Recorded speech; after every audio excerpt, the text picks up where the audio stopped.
Mais quand tu redeviens maître de ta disponibilité, tu redeviens maître de ta paix. L'inaccessibilité devient alors une discipline intérieure. Ne plus répondre par réflexe, mais par choix. Ne plus te montrer par peur d'être oublié, mais te retirer parce que tu as compris que ta présence est précieuse.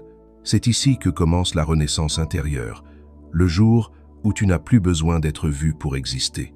Le jour où tu n'as plus besoin d'être compris pour être en paix.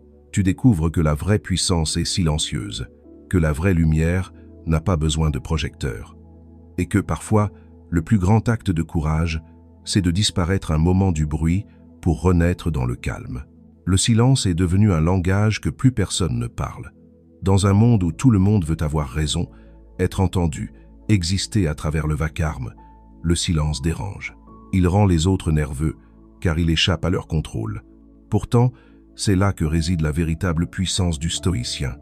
Dans cette maîtrise de ne pas réagir, de ne pas se justifier, de ne pas alimenter la tempête. Le silence n'est pas une absence de mots, c'est une présence plus haute. C'est le refus d'offrir ton énergie à ceux qui ne la méritent pas. C'est un bouclier invisible contre la folie du monde. Sénèque disait « Celui qui se tait est déjà au-dessus de la foule, parce que le silence, dans un monde hystérique, est une forme de résistance. Chaque fois que tu choisis de te taire, tu reprends un peu de pouvoir sur toi-même. Tu retires le carburant du conflit. Tu arrêtes la chaîne de la réaction. Tu ne participes plus à la comédie des opinions. Ton silence n'est pas une fuite, il est un tri. Tu cesses d'être réactif, tu deviens sélectif. Et cette simple différence change tout. Dans le silence, tu observes. Tu vois les motivations cachées, les manipulations déguisées, les blessures déguisées en colère. Là où le monde crie, toi, tu écoutes. Et ce que tu entends, ce n'est pas seulement le bruit extérieur, c'est le tumulte intérieur des gens perdus dans leur propre agitation. Le silence, c'est la discipline du sage. Ce n'est pas l'absence d'émotion, mais la maîtrise de leur expression. Il ne s'agit pas de refouler, mais de canaliser.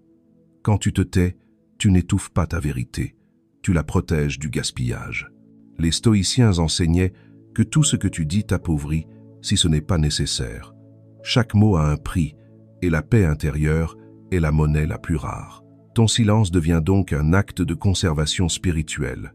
Aujourd'hui, nous vivons dans une économie de l'attention. Chaque réaction, chaque opinion, chaque mot devient une marchandise. En répondant à tout, tu nourris un système qui t'épuise. Ton énergie devient la nourriture des algorithmes, ton agitation, le divertissement des autres. Le stoïcien, lui, se retire de cette foire.